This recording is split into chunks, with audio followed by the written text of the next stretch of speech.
Sa pagkakataong ito, mga minamahal, tayo ay narito na po sa pinakamahalagang bahagi ng ating pong gawain. Ito po ang pakikinig at pag-aaral ng salita ng Diyos. Kaya, isulat natin ang bawat talata na ating pong mapakikinggan.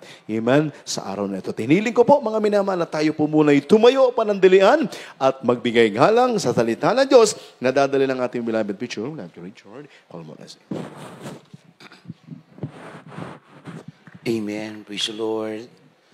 God bless you, beloved co-workers, brothers, sisters. Tayo po'y manalangin sa ating mahal na Panginoon.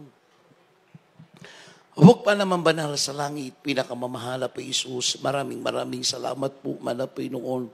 Narito kami sa iyong banal na gawain upang kayo aming sambahin. Pasalamatan, purihin, dakilain na iyong pangalan sa iyong kabutihan na ginagawa mo sa bawat sa amin. Hindi lang sa amin, sa aming mga pamilya, sa aming mga loved ones.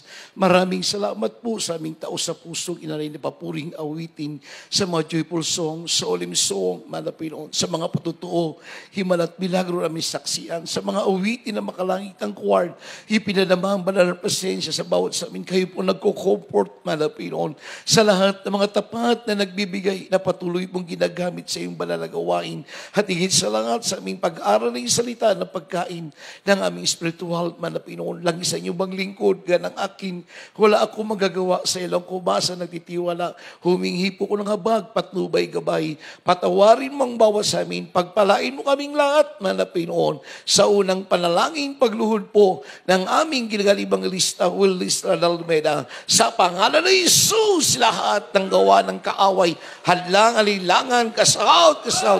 In Jesus' name. Hallelujah, hallelujah. Praise the Lord. Pwede na po tayo makaupo, mga minamahal. Bago po ang lahat, mga minamahal, ang pinakamataas na papurit, pagsamba, pagwalati sa ating pong pinakamamahal na Jesus.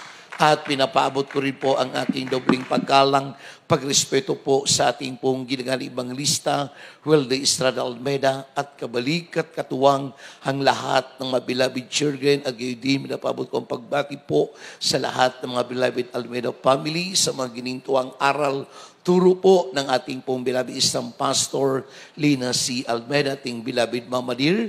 Magandang hapon po sa lahat narito ng ating minamahal mga kapatiran na mainit na naglilingkod sa ating pinakamamahal na Jesus sa mga baguhan, sa lahat ng mga manampalataya sa ating mga panauhin, at maging po sa lahat na sumusubaybay dito sa ako ng Baguio City, sa lahat ng ating mga live webcast, mga minamahal, sa ating balalagawain dito, at maging sa lahat aking mga po kumanggagawa, at maging po sa lahat na napabilang ng mga wit, sa lahat po na napabilang ng mga manunugtog, at muli, ang pinakamataas na papurit, pagsamba, pagwalati sa ating pinakamamahal na Panginoon. Everybody say, praise the Lord. Purihin ng Diyos, mga minamahal, tayo po'y dadako po sa ating pag-aaral ng salita ng mahal na Panginoon, at narito na po tayo sa pinakahuli at pinakamahalaga sa ating balalagawain ng ating mahal na Pinoon, kung paano tayo pinagpala, mga minamahal, ang mahal na Pinoon nagpo-provide sa ating mga pangangailangan, kung nakakakain tayo 3 times a day, 5 times a day, mga minamahal, yan po ay biyaya at pagpapala. Ganun din po sa atin, bilang isang Kristiyano, tayo ay nagsisikap na makadalo na 3 times a week, mga minamahal, upang ating paluguran lagi ang mahal na Pinoon, upang ating pasalamatan, kaya tayong lahat ay pinagpala ng mahal na Pinoon. Amen? Sa ating napakinggan kanina, mga minamahal, sa ating mga himala at milagro, ay naganap at nangyayari at magaganap pa habang tayo naghihintay, habang tayo naglilingkod sa ating mahal na Panginoon. Buksan natin ang ating mabanal na kasulatan.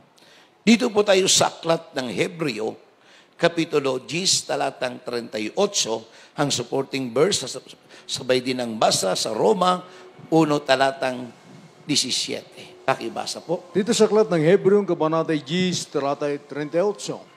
Ngunit ang aking lingkod na matuwid ay mabubuhay sa pananampalataya, at kung siya'y umurong, ay hindi kalulugdan ng aking kaluluwa. Dito naman tayo sa Roma 1:17. Sapagkat dito ang katwiran ng Diyos ay nahayag mula sa pananampalataya hanggang sa pananampalataya, gaya ng nasusulat.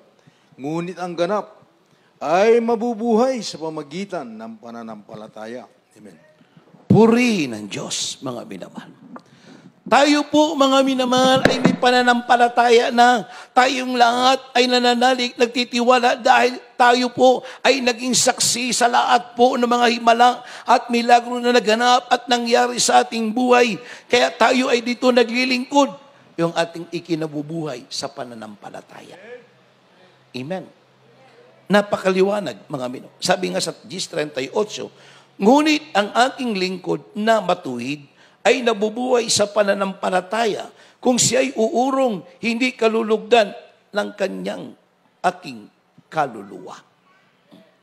Kaya sa bawat Kristiyano, sa bawat mananampalataya, mga minamahal, lahat po tayo ay nanampalataya dahil nung tayo lumapit naglingkod, nung tinanggap natin ang bautismo, tinanggap natin ang salita at ibanghelyo na ipinangaral, itinuro sa atin ng ating buting ibanglista, Wilson Almeida, at inaral sa atin ng ating bilabisang pastor, Lina C. Almeida.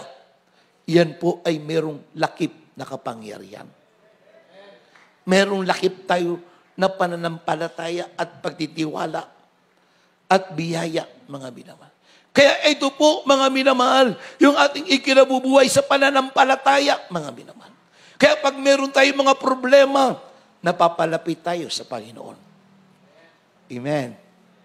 That is, praise the Lord. Di ba, pag meron tayong pagsubok, problema, malapit sa atin ang mahal na Panginoon. Amen. Pero pag walang problema, mangamba tayo. Napapalayo tayo. Bakit? Mga minamahal, andoon, nabibisi tayo sa mga bagay na mga biya at pagpapala na malapit. Pero pag mayroong mga problema, mga pagsubok, mga minamahal, parang abot kabay natin ang mahal na Panginoon sa bawat sambit mo, sa bawat dalangin mo, sa bawat hiling mo, na ikay mayroong pananampalataya. Nandun kagad ang sagot-tugon. Bakit? Ginaganap natin ang kalooban, utos ng Diyos. Kaya sabi nga dito sa 1:17 ng Roma, mga minamahal, napakaliwanag. Sabi pa nga, sapagkat dito, ang katuwiran ng Diyos ay nahayag mula sa pananampalataya hanggang sa pananampalataya, gaya ng nasusulat, ngunit ang ganap na nabubuhay sa pamamagitan ng pananampalataya. Kaya nagkaroon tayo ng faith. Sabi pa, kasing laki ng butil ng mustasa. Magkaroon ka ng kasing laki ng butil ng mustasa na pananampalataya. Ano man ang anong mailingin mo, ano man mitiin mo, pag ilanap mo ang kalooban ng utos ng Diyos, tayo ay nabubuhay saan? Sa ating mahal na Panginoon. Dahil ang ating buhay, ibinigay ng Diyos na binibigyan tayo ng kalakasan upang tayo magamit. Saan po? Sa banal na gawain at sa pagsishare ng salita at ibanghelyo ng mahal na Panginoon. Amen. Napakinggan natin yung kapatid natin kanina. Amen. Pagtungkol sa kaso sa lupa, mga minamahal. Sabi pa nga, siya ay nagtiwala, mga minamahal. Ipinaglaban niya yung right niya bilang isang mamamayan, bilang doon sa isang lugar at higit sa lahat, ipinaglaban niya ang kanyang pananampalataya na walang imposible sa Diyos. Walang imposible ang magagawa ng tao, higit pa sa lahat, ang gagawin sa iyo ng Diyos, ipapakita sa iyo ng Diyos ang himala at pagpapala na ikaw ay tuluha, ikaw iiyak. Bakit? Isa tayo sa kinabagan at tinutugon at binigyan ng pansin ng Diyos. Dahil po yan sa prayer, panalangin ng ating ginagaling ibanglista, Wilson Struggle Meda. Ang propeta ng Diyos, sabi pa nga doon sa Santiago, mga minamahal, 5, mga minamahal, 16, ang panalangin na matuwid na tao ay dinidinig ng Diyos. Amen? Nariyan po yung mga prayer ng mga beloved children. Nariyan po ang mga prayer ng mga beloved Almeida family. Nariyan ang mga prayer ng mga beloved grandchildren. At nariyan din po ang mga prayer ng mga beloved minister. Araw at gabi tayo, idinuluhod, idinadalangin, sinasama lagi sa prayer at yung ating mga panalangin sinusumamo natin nakakarating sa Panginoon. Amen? Kaya napakinggan natin kanina, mga minamahal. sa mga himala at milagro. Sa lahat na naganap at nangyari, nakikita natin bakit? Dahil buhay ang Diyos, makapangyarihan ng Diyos. Na tayo ay nananampalataya. Nung tayo nananampalataya, ginawa na rin natin ang kalooban ng utos ng Diyos. Namuhay na po tayo ayon sa kalooban ng Diyos, doon sa utos ng Diyos, doon sa palatuntunan ng malapin. Kaya ito po, mga binamahal, nilalasap natin, tinatanggap na natin yung biyaya. Dinudugtungan ng Diyos yung ating buhay. Binibigyan tayo ng lakas. Mga binamahal. Samantalang nung araw, hindi pa tayo nakakilala, bedridden na po tayo. Wala nang pag-asa. Iniintay na lang natin yung araw, yung buwan.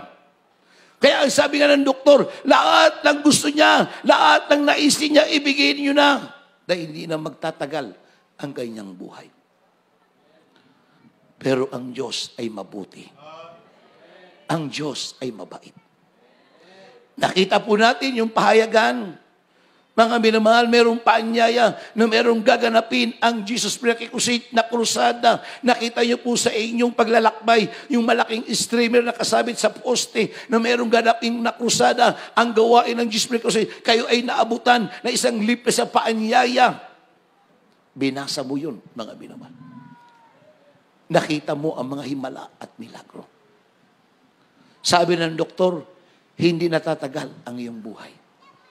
Pero ikay na nananampalataya na meron ka pang isang chance, bibigyan ka pa ng pagkakataon upang ikaw, ako, tayong lahat maglingkod, magpasalamat, upang purihin, paglingkudan ang ating malapinoon. Kaya ito na po, nangaganap at nangyayari. Bakit? Nagkaroon tayo ng pananampalataya, nagkaroon tayo ng pagtitiwala. Ito ang kinabubuhay na natin sa paglilingkod sa Diyos, ang ating kinabubuhay sa pananampalataya. Mga binaman. Amen. Everybody say, praise the Lord. Dito po sa banal na kasulatan, mga minamahal, meron po tayong mababasa, nagugol niya na lahat. Kayang kayamanan, mga manggagamot, ngunit lalo pang bagkus lumuba ang kanyang sakit, mga minamahal. Kaya tayo po bilang isang Kristiyano, bilang isang mananampalataya, nagkaroon tayo ng faith, pananampalataya, mga minamahal. Ang sabi nga dito, mga minamahal, sa ating bababasa, Lucas Kapitulo 1:45, ang sabi dito, at mapalad ang babaeng sumampalataya sapagkat matutupad ang mga bagay sa kanyang sinabi sa Panginoon. Matutupad. Mangyayari. Matutupad. Bakit? Buhay ang Diyos nating tinatawagan na naglikha, na naglalang, na ligtas sa atin sa bingit ng kamapangan, sa bingit ng kamatayan. Isang sambit mo lang, nandyan ang tugon, ang pagliligtas, na ikay nagtitiwala, ikay nanampalataya, na kaya kang gawin, kayang gawin ng Diyos, ikay ligtas. Yan po'y nagaganap, nangyayari sa atin. Amen? Basahin natin ito sa aklat ng Marcos. Isang babae po na mayroong sakit sa kanyang pisikal. Marcos, Kabanatang 5, ang talatay 25 hanggang 29. At isang babae na may 12 taon nang inaagasan, at siya'y napahirapan ng maraming bagay na mga manggagamot, at nagugol na niya ang lahat niyang tinatangkilik, at hindi gumaling ng kauntiman, kundi bagus pang lumulubha siya. Napagkarinig niya ng mga bagay tungkol kay Jesus, ay lumapit siya sa karamihan sa likuran niya at hinipo ang kanyang damit, sapagkat sinasabi niya, kung mahipo ko man lamang ang kanyang damit, ay gagaling ako. At pagdakay na ampat ang kanyang agas at kanyang naramdaman sa kanyang katawan na magaling na siya sa salot niya. Amen. Palakpakan natin ang ating mahalapin.